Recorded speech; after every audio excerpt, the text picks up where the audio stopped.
My name is Mai Shinabi. Welcome back to my channel. About 2 or 3 months ago, I ghosted my therapist. Now, if you've been following my journey on this channel, you know that I have been in therapy since I was 16 years old. I always searched for therapists who would understand me. I always searched for a psychiatrist who would diagnose me properly, and I never found that. I searched for years. I'd go to clinics, I'd go outside, I'd call suicide hotline, I'd get a referral to this place, to that place, and no one was able to diagnose me correctly. They'd be like, I have depression, or they would just dismiss me as just like a teenage girl who has just like issues.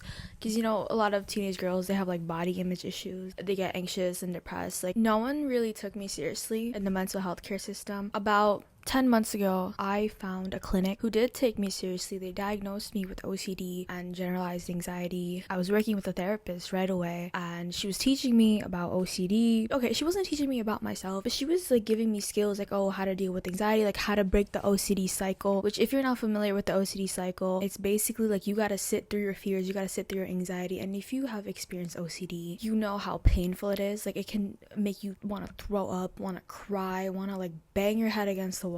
It's really bad. Like, when you don't get to do your compulsions in OCD, it's very painful. And for the first time in my life, I felt understood. I felt like this therapist was understanding what I was going through, and she was helping me, like telling me what to do and how to get over my fears and just live with that uncertainty, which actually decreased my anxiety over time, decreased my OCD symptoms over time. And then about 4 or 5 months into therapy, I was just in like this gray zone. I had improved a lot, because before this therapist, I couldn't even leave my room. I wouldn't go outside. I wouldn't talk to anybody. I wouldn't even really talk to my family, and I lived with them. I wouldn't go to school. I would lock myself in my room for hours, because I thought, if I left the door unlocked, I literally thought someone was gonna burst into my room, bust down my door, and like attack me or like murder me. I wouldn't even open the windows. Like, I just opened the window right now, but before I wouldn't open the windows. I thought that someone was gonna see me through the window, and they were literally gonna come and attack me and jump me. Yeah, I had all these strange OCD compulsions. I worked with this therapist, and she was really sweet. We worked through a lot, helped me get my symptoms down. But after 4 or 5 months, I was doing amazing. Like, of course I still felt anxiety, and I felt all these emotions. They don't just go away overnight, but I felt it much less. And I didn't even see my problems as problems anymore. Like, I didn't see my OCD obsessions as like obsessions, or like I didn't see them as that big of a deal anymore. I was just like, I just saw it as like something for me to overcome. I didn't view it as like, oh my god, like I have OCD, like oh my god, like I'm a mental patient, oh my god, I need to take meds. I didn't view it as that anymore. Like, the victim mentality in my mind, I just pushed it to the side, and I was actually like, I had like self-efficacy to solve my own problems. I was doing really great. I was making new friends, I was inviting friends over, I was hanging out with new friends, going to new places, trying new things. I was doing things that I never thought I could do, things that my OCD took away from me for years. And I was feeling better about myself.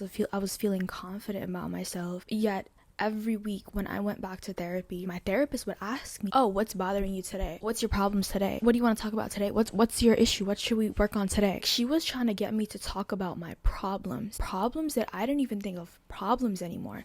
I just saw them as me being a human being with feelings and emotions, and it was things for me to work on and improve on. But I didn't think it was like symptoms. Like, I didn't think I was dealing with symptoms of OCD or symptoms of anxiety or depression. Like, I didn't feel like a patient. I was just like, I'm a normal girl. We have emotions, we have different things in life that we have to overcome and work on. We have different challenges in life. Everyone has problems, and I didn't see myself as this patient anymore. I didn't see myself as the girl with OCD anymore, even though I was actively making videos about my OCD. I was talking about it on Instagram. I was telling my friends about it. I was raising awareness for OCD. And then it just got to the point where I felt like I didn't even really meet the criteria for OCD, or even if I did, I wasn't meeting it as severely as I once did. My entire perspective on my life had changed, because I showed myself how much I could overcome, how much a person can change in 6 months. And you'll see this like in my first video. I was so scared, I was so uncomfortable, and I was so awkward. Even the day I posted that video, I was so like, I was having a panic attack. I was petrified. terrified. And then I made my second video, and in my second video, yeah, I was still scared. In my second video, you know, it wasn't planned out, like it wasn't scripted or anything, so you could see like I was pretty anxious. I was talking a little bit fast. Each day that kept passing, I didn't view myself as a patient anymore. I didn't feel like I needed OCD therapy. I didn't feel like I had to stay married to this label of OCD. I was a normal human, and normal humans have volatile emotions. Sometimes you're sad, sometimes you're happy, and it's just about like neutralizing that. Like, you know how our body is constantly trying to go back to homeostasis? Like, our body is trying to make us healthy. That's why when you're overweight, your body burns more calories. Basically, your body is working day and night to protect you. Even when you're asleep, your body is working to make you healthy. It's making new cells. I feel like the body does so many things,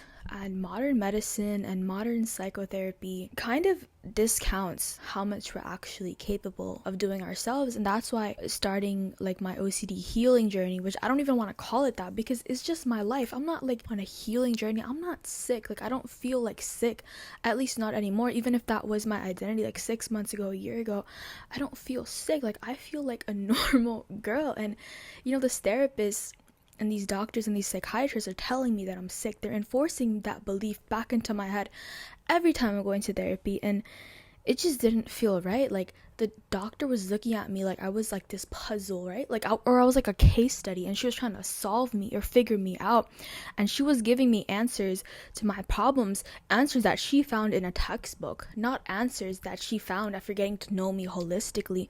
No, you know, she had certain standards and procedures to follow because, you know, she was a professional. She can't just tell me, oh, you don't need medication, just go meditate, just go learn about yourself.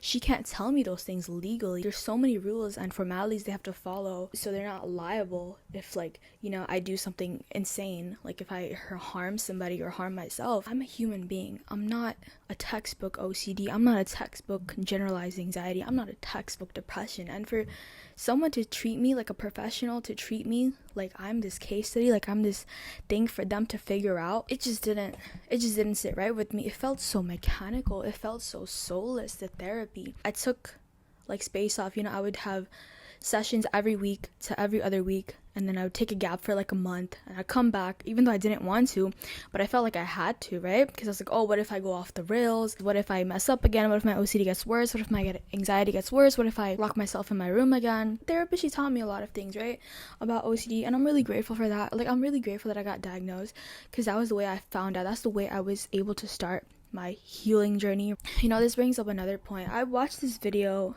on YouTube few weeks ago about Andrew Tate. Everyone has an opinion on Andrew Tate, right? Like, some people think he's really extreme. Honestly, like, I don't think everything he says is BS. Like, I think there is some truth to some of the things he says. One thing that he said that really like struck a chord with me was, he was in an interview and someone asked him about depression, and he said that depression wasn't real, just like that. He just said depression is not real. He said that he believes that feeling depressed is real. Like, you can be sad and you can be depressed, but like clinically to be diagnosed with depression, he didn't think that was real. Like, he thinks that you can take steps and actions in your life to improve your depression. He didn't believe that, oh, you can't do anything about your depression, like you're just cursed. And a lot of people don't agree with this. Like, there's a lot of YouTubers and a lot of psychiatrists and stuff. What Andrew Tate said about depression, I started applying it to my OCD. I was like, maybe OCD isn't real.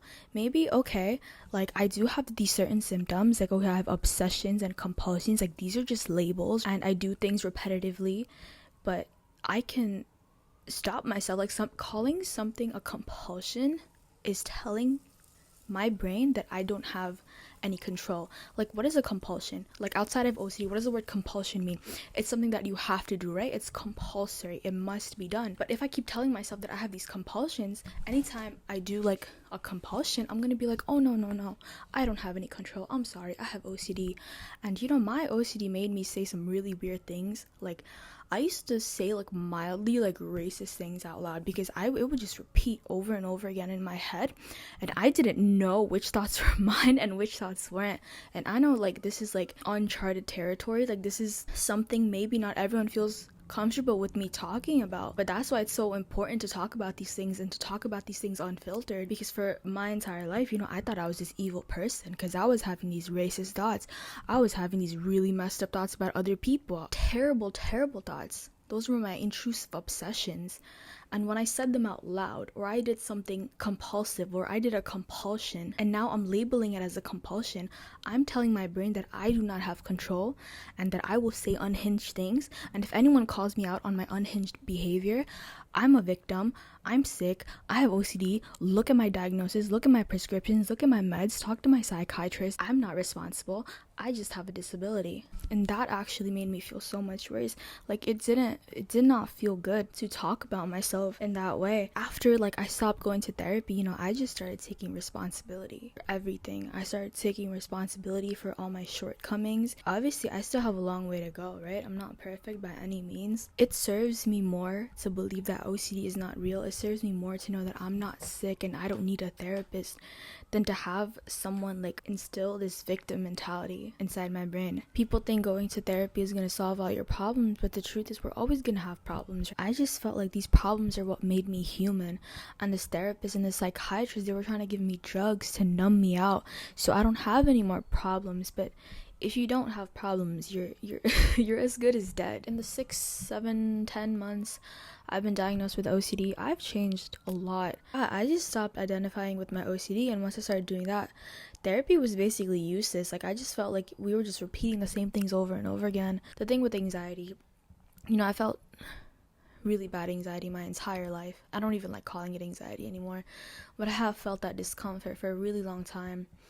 But who says that discomfort? Who says that what I'm feeling is discomfort? Why can't it just be a feeling? Why can't I just notice it, accept it, and then, you know, it's gonna make its way out of my body? But when we start reacting to these things, when we start doing our compulsions, which are not even compulsions, it's just feels like we want to attach to a label because it makes us safe or whatever. But I don't want to be safe. If I do ever go back to therapy, I don't want it to be this traditional type of psychotherapy. With mental health, there's no one size fits all, right? Like you are not a robot. Like you cannot be diagnosed like a computer virus. I feel more free. I don't feel like I'm put in this box of being mentally sick or ill. I think that's the goal of therapy. Like that should be the goal of therapy. I'm just moving forward. I've been cutting a lot of loose ends. I've been cutting a lot of people off, but honestly, I feel good. I feel better about myself, and I don't feel like I'm harming anyone, at least not in the long term. Maybe people are upset because I don't text them back or whatever. You know, you gotta do what you gotta do in life, and that's my story for today, and hopefully I will see you very soon.